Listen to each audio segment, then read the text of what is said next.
Bayangin hidup kamu biasa aja, kerja di bandara, gaji pas-pasan, terus tiba-tiba kamu nyimpen peti isi emas miliaran.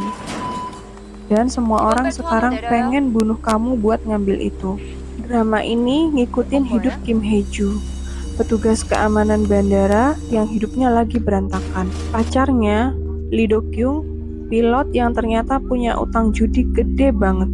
Awalnya Hae-ju cuma pengen hidup tenang, tapi satu keputusan kecil malah bikin dia masuk ke dunia kriminal. Drama ini dibuka dengan Hae-ju yang bingung menghubungi pacarnya Lee Do-kyung karena dia nggak ada kabar berhari-hari dan dia lagi ditagih sewa rumah dari pemilik rumah.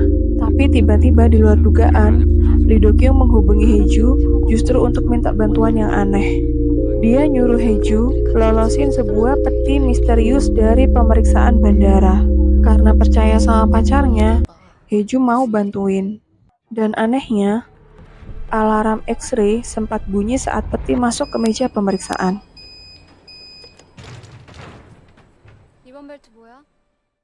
Hae-ju beralasan kalau itu hiasan logam di atas peti. Dan akhirnya, ketua tim Hae-ju meloloskan pemeriksaan peti itu.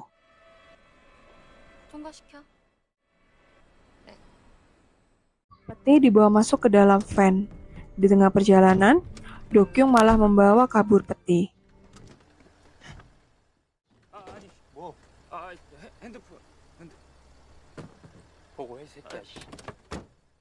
Masalahnya, peti ini adalah milik gangster yang diutangi oleh Lee Do-kyung. Do-kyung menelpon Hae-ju dan minta ketemu di gudang terpencil di Jalan Nasional. Lagi-lagi, karena percaya Do-kyung, Hae-ju datang menemui Do-kyung.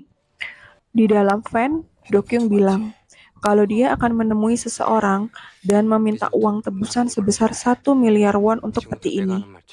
Tapi, kalau Do-kyung tidak menelpon Hae-ju sampai tengah malam, Hae-ju harus kabur dan membawa peti ini pergi. Bener aja, Do-kyung tiba-tiba ditabrak dari belakang sampai melayang dan dia terluka parah. Hae-ju panik, ketakutan, dan sembunyi di dalam van.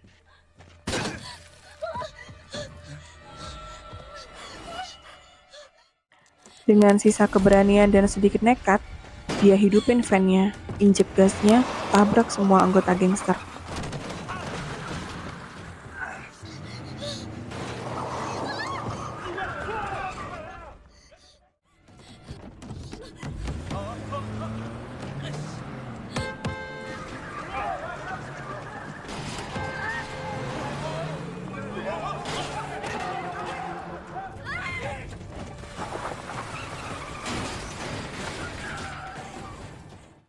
Di bawah hujan deras, dia bawa van ke lokasi tambang tua yang udah lama terbengkalai. Akhirnya, dia buka petinya. Isinya, emas batangan, puluhan batang emas murni. Nilainya ratusan miliar won.